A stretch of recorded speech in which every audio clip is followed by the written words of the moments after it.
Thanks for joining us tonight. I'm Kyle Clark. I'm Kim Christensen. 3 people are dead tonight after a crash on Highway 85 in Weld County. It happened yesterday afternoon after deputies tried to pull over a suspected stolen car. 9 News reporter Colton Chavez spoke with a man who saw what happened and narrowly missed being hit himself.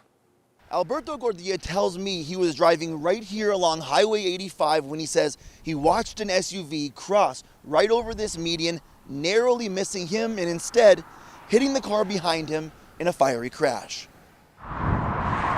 Burn scars from those flames could still be seen on Highway 85 a day later. The Weld County Sheriff's Office says this started as a police chase with a suspected stolen car. They say a deputy pulled over a GMC Yukon, and as they were walking up to the SUV, that's when the driver sped off down Highway 85, crossed the median, and hit a Toyota 4Runner head-on. Investigators say the crash caused a gas leak and both cars went up in flames, with the 3 people trapped inside. The 2 people in Yukon and the driver of the 4Runner died on scene. In attempting to save their lives, a Weld County deputy was hurt. Their injuries were minor. Alberto Gordillo watched it all happen. He says he works as a truck driver and has logged a lot of miles on these roads, but this one trip he will never forget. Everything was slow motion, and I was just getting ready for the impact. I was like, oh, I'm about to crash right now. And yeah, I seen them go in flames instantly. The Weld County Sheriff's Office did say the license plate of the Yukon was confirmed stolen and it did not match the vehicle. Because the VIN number was destroyed in the fire, they are working to confirm whether the SUV was also stolen. Now, each law enforcement agency is allowed to create their own policies when it comes to pursuing these vehicles. The Weld County Sheriff's Office tells me their deputies are allowed to pursue vehicles under the right circumstances. But when I asked the Weld County Sheriff's Office if the deputy in this pursuit followed that policy, they did not comment. They told me that would be part of the investigation. In Platteville, Colton Chavez, 9 News. In an ominous sky over Coors Field tonight, the clouds will eventually clear out and we can look forward to a really nice weekend. We're looking forward to that, Kathy Sabin. Kim, but for many of us, we'll be going to sleep to the sound of rain on the roof yet again and a little bit of thunder and lightning off to the east. The showers, we can see I-25 is wet and the rain is still coming down outside the studios. Not a lot of wind, but that wind is a cold wind out of the north. We're down to 44 degrees and we're going into the 30s overnight. Overnight, the winds will shift from the north and northeast to the west. That will help to scour out the moisture and the showers. Best chance for rain over the next 2 hours and then decreasing showers from north to south. Main system is north of us, sending waves of moisture in the form of snow to the mountains, rain for the Front Range. Heavy band just to the south at Colorado Springs out toward Burlington. Secondary push of moisture coming into Boulder, Broomfield, and Denver out toward DIA, Highlands Ranch, and Parker. These showers moving through in the next hour, 2 at the most, and then skies will start to clear. You're going to wake up tomorrow to sunshine on a beautiful Friday. This will be the leadoff of a nice warming trend ahead of another really impressive weather pattern change for next week. 40s for a bit, into the 30s by about sunrise, and then we're going to see those numbers rebound tomorrow. I'm going to have much more on the weekend forecast and potential weather impact days coming up. President Donald Trump is going to try to single-handedly defund public media in America. Within the last hour, President Trump signed an executive order ending federal funding for PBS and NPR. It's the latest stage in the president's attacks on news outlets that have covered him critically. The order directs the Corporation for Public Broadcasting and other federal agencies to stop funding National Public Radio and PBS. It also says that they must work to root out indirect sources of public financing for those news organizations. The broadcasters get roughly $500 million in public money through the Corporation for Public Broadcasting. Those news organizations have been preparing for the possibility of funding cuts since Trump's elections, as Republicans have long complained about them. Tonight, the music community is mourning the loss of Denver-born singer-songwriter Jill Sobule. She died in a house fire near Minneapolis this morning. She was 66 years old. Sobule's 1995 single, I Kissed a Girl, was the first openly LGBTQ-themed song to chart on the Billboard Top 20. Another one of her hits, Supermodel, featured prominently in the movie Clueless. Sobule was set to perform at Tufts Theater here in Denver tomorrow night. Instead, there will be a gathering there to remember her. John Elway was lawyered up as law enforcement investigates the death of his friend and longtime agent, Jeff Spurbeck. The Broncos legend was driving a golf cart late Saturday night at a gated community near Palm Springs, California, when Spurbeck fell off the back of the cart, hit his head, and died. Our Broncos insider Mike Kliss has confirmed Elway has hired Harvey Steinberg, who declined to comment about what happened. Steinberg has a long history of representing pro athletes and celebrities who have run into legal trouble, including a number of Denver Broncos. An active duty soldier from Fort Carson has become the first person charged after federal agents raided an illegal nightclub in Colorado Springs. 9 News reporter Rhea Shaw joins us. And Rhea, he's accused of selling cocaine to an undercover agent just days before this raid. Yeah, the sergeant walked into the federal courthouse today wearing a military-style uniform, now being held by federal agents for his involvement as a suspected drug dealer. He could be trading in military green for orange.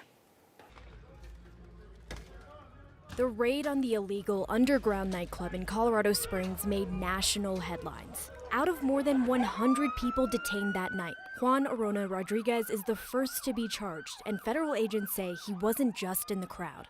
He was inside selling cocaine.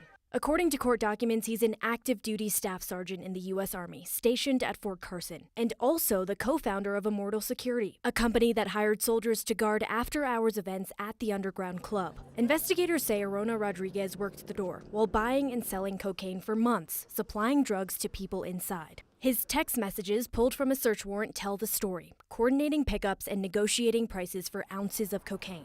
Court documents show Arona Rodriguez sold cocaine to an undercover DEA agent in a parked car outside of his home.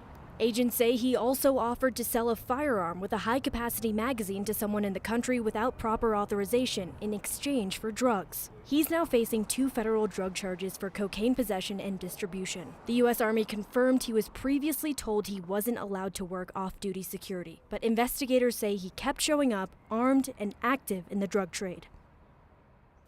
If convicted, Arona Rodriguez could face up to 40 years in prison. He's expected in court again on Tuesday. Rhea Shaw, 9 News.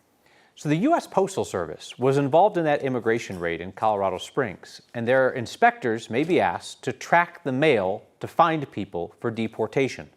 The Washington Post reported this week that immigration is seeking pictures of mail that postal inspectors have access to assist with deportations.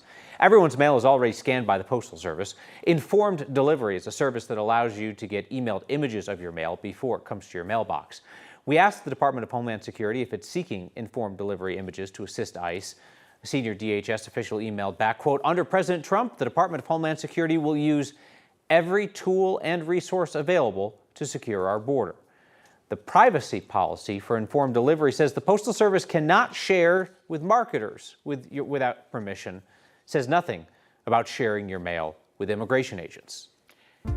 Federal immigration officials are fining a janitorial business in Denver more than $7 million. It's all over accusations they're employing nearly 100 people who were unauthorized to work in this country. ICE announced the fines against CCS Denver and a subsidiary yesterday. Homeland Security can carry out Worksite enforcement through civil fines or by arresting employers and workers. These kinds of audits and arrests spiked under the first Trump administration. They pledged to do the same under President Trump's second term. Get employers to do the right thing. It's to protect the workers and it's to protect the businesses, to flatten the playing field for our businesses and the communities, and to make sure that we're doing what's right and what's legal. CCS has 30 days to decide whether to appeal the fine, try to settle, or just pay up. Another business, Green Management Denver, faces $200,000 in fines over accusations it has 44 unauthorized employees. State records show that business as delinquent as of 2022. It's not clear if they're operating anymore. Today, there were Mayday demonstrations coast to coast, including here in Denver. The gatherings across the country were partly in response to the Trump administration's moves against immigrants and federal workers over its first 100 days. Mayday is also known as International Workers' Day, and as some marked that event, state legislators said they expect a vote in the coming days on a labor bill that would make it easier to unionize in Colorado. So the issue is Colorado's decades-old labor peace law requires 2 separate votes to form a dues-paying union. Supporters say their bill would change that by eliminating the second vote, make Colorado more like other states. Despite strong backing from Democrats, the bill sat idle for months because Democratic Governor Jared Polis is not on board unless the business community supports it. Legislators tell us negotiations are still happening behind the scenes, but they just have a few days left in the session.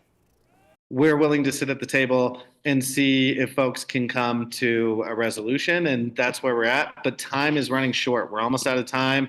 So I would say the deadline on whether or not we're going to make a deal is going to be in the next day or two. That's because it takes a few days for a bill to work its way through the process. They can't just do it in 24 hours. Supporters are hoping for a vote or some kind of compromise before the session ends next Wednesday. Once again, Denver sports fans need a split screen tonight between the Nuggets, the Avs, the Rockies are playing. A lot of choices. A lot of choices. I feel like perhaps there might be a touch more attention on the playoff games. They are. That's the focus tonight. Perhaps. It's critical. Yeah. For the Avs, that's it. Yep. 9 News photojournalist Alex Castillo takes us to Bender's in Westminster. Yay, thank you. We need a goal from McCarr tonight. That's what we need. We are here to watch the Avs game, Game 6. Feeling pretty good. I think we got them where we wanted, both teams. Well, the Nuggets is the calm before the storm. The Nuggets haven't started yet, but it's coming. This will go to Nuggets in a minute, guys. Pulling for the home teams, looking for a double win tonight. And it's a must-win game. The only superstition, and it's not good, is that the Avs have been winning when the Nuggets win. So when the Nuggets lose or the Rockies lose, the Avs also lose. So I'm hoping that's not true tonight. Well, if it works tonight, then yes. I mean, we get a lot of huge crowds now for the Nuggets, but in the playoffs is a whole nother level. They got to win this game. I think that's the plan. Go to Dallas and take Game 7 and then move on to the next round. Both teams. Tonight, yeah. Game 7, yeah. Let me think about that.